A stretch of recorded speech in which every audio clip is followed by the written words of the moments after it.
नमस्कार भैया बहन।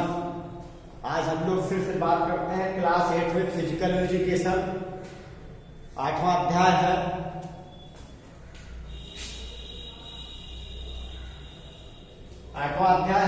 तो वो 8वां अध्याय यौगिक आरोग्य की सर्वमान्य पद्धति। इसमें क्या क्या आता है? मुद्राएं, बंध और शुद्ध क्रियाएं। तो ये है। इससे पहले हम लोगों ने 7वें अध्याय में पढ़ लिया सूर्य नमस्कार एवं आसन। अब हम इसमें पढ़ेंगे मुद्राएं, बंध और शुद्ध क्रियाएं। तो सबसे पहले हम जानते हैं कि योग क्या है। जैसा कि मैंने इससे पहले आपको बता दिया कि योग जो है आज के समय की सबसे बड़ी उपयोगिता सिद्ध हो गई है शरीर को स्वस्थ रखने के लिए। विज्ञान ने तो बहुत प्रगति कर ली व्यक्ति को स्वस्थ रखने के लिए, उसको निरोगी बनाने के लिए, किंतु हम क्या हो गया फिर भी तमाम असाध्य रोगों के द्वारा भी ग्रसित हो रहे हैं। उसका कारण क्या है कि हमने इतनी प्रगति कर ली कि हम मानसिक रूप से बहुत आगे बढ़ गए, किंतु शारीरिक रूप से क्या हो गया, हम पीछे हो गए, कम हमने कर दिया।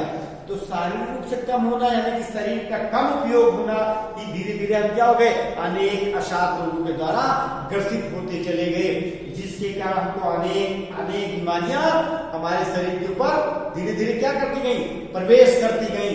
तो उसमें जैसे आप देखते होंगे अनेक बीमारियां जैसे heart attack, cancer, diabetes, obesity, अनेक ऐसे हाइपरटेंशन, तमाम ऐसे असाध्य रोग हो गए जो आज के समय में आप देख रहे हैं व्यक्ति न किसी असाध्य रोगों से ग्रसित हो रहा है। उसका सबसे बड़ा कारण है कि हमने मानसिक प्रगति बहुत की, किंतु शारीरिक प्रगति को हमने क्या कर दिया, बहुत ही कम कर दिया। अर्थात शारीरिक वर्क को हमने बहुत कम कर दिया, जिसके कारण हमको अनेक असाध्य रोग होने लगे हैं। तो उसको दूर करने के लिए हमको आज की जो इस भागम भाग जीवन है, उस भागम भाग जीवन में अपने को कुछ समय निकाल कर हम अपने को थोड़ा सा योग के द्वारा करके हम दिन भर की दैनिक दिनचर्याओं को अच्छे ढंग से कर सकते हैं। अर्थात हम दिन भर एनर्जेटिक रह सकते हैं, स्वस्थ रह सकते हैं, जब हम कुछ न कुछ सहायक रूप से अपने शरीर के लिए करेंगे। तो उस भागम भाग जीवन में हमारा खान पान भी बदल गया, जिसके द्वारा व्यक्ति तमाम अनेक असाध्य रोगों से ग्रसित हो रहा है। इसीलिए योग कहता है कि करे योग और रहे निरोग। अर्थात योग करके ही हम अपने शरीर को स्वस्थ रख सकते हैं, जो आज वर्तमान समय की बहुत बड़ी आवश्यकता हो गई है। आपने देखा होगा कि अनेक योग के द्वारा अनेक रोगों को क्या किया जा रहा है, ठीक भी किया जा रहा है।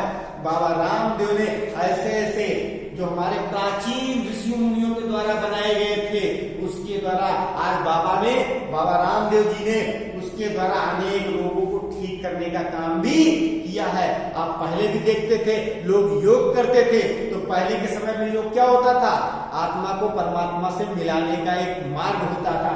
इसीलिए कहते नहीं लिखा क्या, योग माने होता जोड़ना, जैसे 2 और 2 4, उसी प्रकार से योग जोड़ने का काम करता था आत्मा और परमात्मा को। तो वो पहले के समय में लोग क्या करते थे, कुछ न कुछ शारीरिक करते थे, जिसके द्वारा वो ज्यादा समय के लिए स्वस्थ रहते थे। किंतु आज क्या हो गया, हम शारीरिक से कुछ नहीं कर रहे हैं, इसलिए क्या इसके कारण हम अनेक रोगों से ग्रसित हो रहे हैं। तो इसीलिए कहते हैं कि करे योग रहे निरोग। तो योग के द्वारा हम अपने शरीर को स्वस्थ रख सकते हैं और अनेक रोगों से अपने को दूर रख सकते हैं। दूसरा है आसन और प्राणायाम। जो हमारा आसन है वो क्या है, आसन के द्वारा शरीर की बाहरी स्थितियां बनती हैं, किंतु प्राणायाम के द्वारा क्या होता है, प्राणायाम के द्वारा हमारा आंतरिक जो होता है वो मजबूत होता है, यानी आंतरिक रूप से हम मजबूत होते हैं। तो आसन और प्राणायाम भी हमारे शरीर के लिए बहुत आवश्यक है। अब है इसी में क्या नाम से शारीरिक क्रियाएं।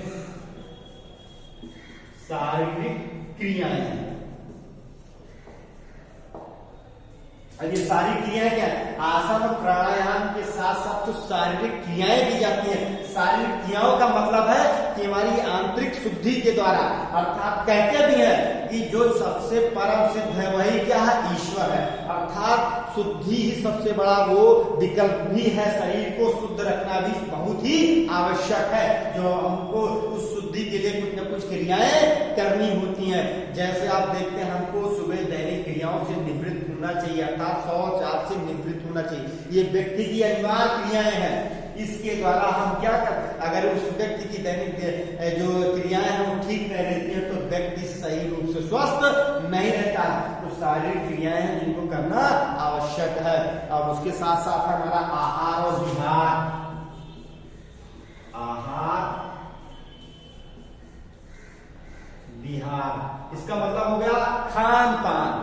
हमने बताया आपको पहले कि आज के समय में जो भागम भाग हमारा जीवन हो गया है तो हमारा खान पान भी वैसा हो गया है।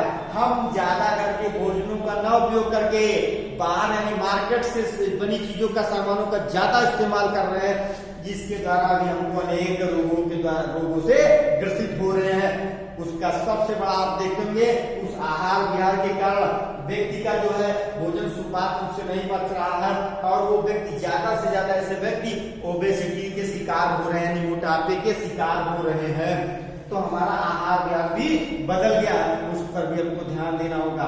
ज्यादा से ज्यादा भागम भाग के जीवन में हमको लिक्विड चीजों का ज्यादा इस्तेमाल करना होगा, अर्थात ऐसे सुपाच्य भोजनों को ज्यादा हमको लेना होगा जो हमारे शरीर के लिए सुपाच्य, ज्यादा हार्ड यानी ज्यादा तगड़ा भोजन उन्हीं लोगों को करना चाहिए, तगड़ा नाश्ता, जिनकी जो है शारीरिक वर्क जिनको ज्यादा होता है, क्योंकि वो शारीरिक वर्क के द्वारा उस चीज को आसानी से पचा लेते हैं।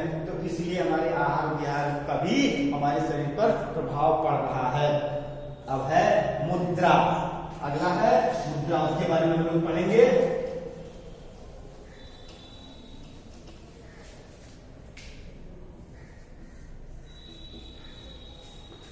हमने आपको पहले बताया कुछ विशेष स्थितियों में रहते हुए हम करते हैं वो आसन है। उन आसनों को करने के लिए कुछ हम सिद्धियों को जो प्राप्त करते हैं उसके लिए हमको विशेष मुद्राएं बनानी पड़ती हैं। धार्मिक स्थानों में इसका विशेष महत्व होता है। देखेंगे आपको कुछ धार्मिक स्थानों को करने के लिए हमको कुछ न कुछ विशेष मुद्राएं बनानी होती हैं। और ये जो हमारा शरीर है 5 तत्वों से मिलकर बना है। जैसे आपने देखा होगा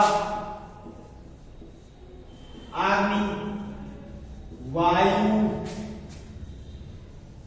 आकाश, पृथ्वी और जल, ये 5 तत्वों से मिलकर हमारा शरीर बना हुआ है। इन 5 तत्वों का जो है हमारे शरीर के लिए बहुत ही उपयोग है। और ये जो 5 तत्व हमारे अंगुलियों पर इंगित होते हैं। ईश्वर ने जो हाथ हमको दिया है उस हाथ की अंगुलियों के द्वारा हम क्या नहीं कर सकते। ये जो हमारे हाथ हैं उन हाथों को आपने देखा होगा, जो हमारा हाथ होता है उन हाथों में आपने देखा होगा जो 5 अंगुलियां हैं उनका विशेष कुछ न कुछ महत्व है। अब जैसे ये 5 अंगुलियां हैं ये क्या करते हैं, ये अग्नि तत्व है, जो हमारा अनूठा है अग्नि तत्व। और जो ये है जिसको तर्जनी बोलते हैं, इसके बोलते हैं वायु तत्व। और ये क्या है, आकाश तत्व, जिसको मध्यमा बोलते हैं। और ये है अनामिका, जिसको आप बोलते हैं पृथ्वी तत्व। और जो कनिष्ठा, जिसको छोटी अंगुली बोलते हैं, ये आपका हो गया जल तत्व। तो इन 5 तत्वों से जो हमारा शरीर बना है, इन 5 तत्वों का बहुत ही उपयोग है। तो अब हम इसके लिए जो कुछ विशेष स्थितियों को पाने के लिए, परम सिद्धियों को पाने के लिए कुछ मुद्राएं करते हैं। वो पहला मुद्रा है नंबर 1, जिसको बोलते हैं फर्स्ट प्रणाम मुद्रा। इस मुद्रा में क्या होगा आप देखेंगे, इस नाम ही है प्रणाम मुद्रा। इस मुद्रा को करने के लिए हमको सुखासन वज्रासन की स्थिति में बैठकर क्या करते हैं, हाथों को आपस में यानी हथेलियों को जोड़ के जिस तरीके से हम प्रणाम करते हैं उस तरीके से ये दोनों अंगूठे आपस में सटे हुए होते हैं, वो हमारे सूर्य चक्र के पास उसको लगाते हैं इस पोजीशन में, यानी इस स्थिति में। और आंखों को बंद करते हुए हम ध्यान को दोनों नेत्रों के मध्य में, ये आज्ञा चक्र बोलते हैं, वहां पर उसको लगाते हैं और ध्यान को प्रारंभ में 1-2 मिनट करते हैं, फिर धीरे धीरे उसको बढ़ाते हैं। उसको करने से क्या होता है, मन हमारा शांत होता है इस मुद्रा में। फिर जो दूसरा मुद्रा है वो है योग मुद्रा। इस योग मुद्रा में क्या करते हैं, योग मुद्रा भी दूसरे तरीके का है। जैसे इस मुद्रा में क्या करते हैं, वही पद्मासन, वज्रासन या सुखासन में बैठकर और हाथ को घुटनों पर सीधा रखकर, रीढ़ की हड्डी को सीधा रखकर, और जो हमारी यानी वायु तत्व है जिसको बोलते हैं तर्जनी और अंगूठे को, तो तर्जनी और अंगूठे के ऊपरी वाले हिस्से को आपस में क्या करते हैं, दबाते हैं और तीनों उंगलियां सीधी रहती हैं। इस पोजीशन में हम रहते हैं और आंखों को बंद करते हुए ध्यान को आगे चक्षु के पास ले जाते हैं, लगाते हैं और प्रारंभ में इसको 2-3 मिनट करते हैं, फिर धीरे धीरे इसका अभ्यास करते हैं। इसको करने से स्मरण शक्ति यानी मेमोरी यानी याददाश्त बढ़ती है, इसको करने से यानी योग मुद्रा से। अब जो तीसरा मुद्रा है वो है चिन्ह मुद्रा।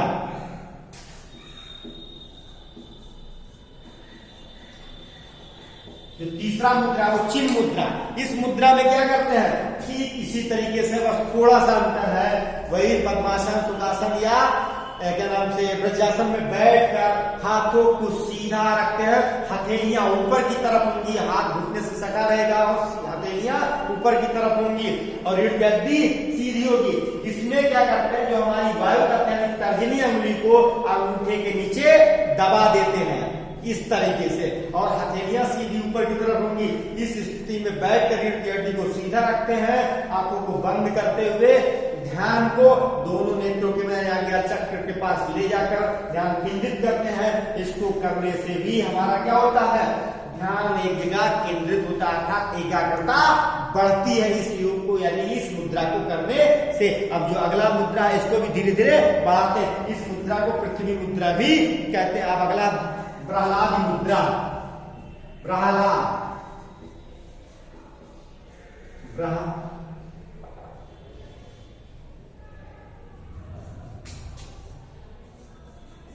जो चौथा है प्रहाल मुद्रा। जो प्रहाल मुद्रा है, इस मुद्रा में क्या करते हैं, रीढ़ की हड्डी को सीधा रखते हुए बाएं हाथ की हथेली पर दाहिने हाथ की हथेली को रखते हैं और इस हथेली, दोनों हथेली को सटाते हुए रखते हैं और इस हथेली को यानी नाभि के नीचे ले जाकर ऐसे सटाकर रख देते हैं, यानी पेट के पास यानी नाभि के नीचे रख देते हैं और ध्यान को, आंखों को बंद करते हुए ध्यान को दोनों आज्ञा चक्र के पास केंद्रित करते हैं। तो इसको भी हम प्रारंभ में 2-4 मिनट करते हैं, फिर धीरे धीरे इस मुद्रा को यानी इस आसन को बढ़ाते हैं। फिर ये जो प्रहलाद मुद्रा है, प्रहलाद मुद्रा के द्वारा क्या होता है कि हम जो क्या नाम से हमारे याददाश्त, ध्यान को केंद्रित करना और स्मरण शक्ति को बढ़ाना, मन को शांत करना, ये सब विभिन्न क्रियाएं प्रहलाद मुद्रा के द्वारा होती हैं। तो ये जो हमारे मुद्रा थे जिनके द्वारा हम कुछ न कुछ सिद्धियों को प्राप्त कर रहे हैं, जैसे हम एकाग्रता को बढ़ा रहे हैं, अपने मन को शांत कर रहे हैं, ठीक। तो ये सब जो हम मुद्राएं किए हैं जिनका हमारे शरीर पर अच्छा लाभ दिखता, प्रभाव पड़ता है, तो ये मुद्रा था। अब अगला हम लोग पढ़ेंगे बंद क्या है, कि बंद कौन कौन से हैं, जैसे जालंधर पर उद्यान बंद, मूल बंद और महाबंद, जिनको हम अगली वीडियो में पढ़ेंगे। ये आपको पूरा देख लेंगे किताब से, जो भी नहीं समझ में आएगा बाद में पूछ भी सकते हैं। धन्यवाद।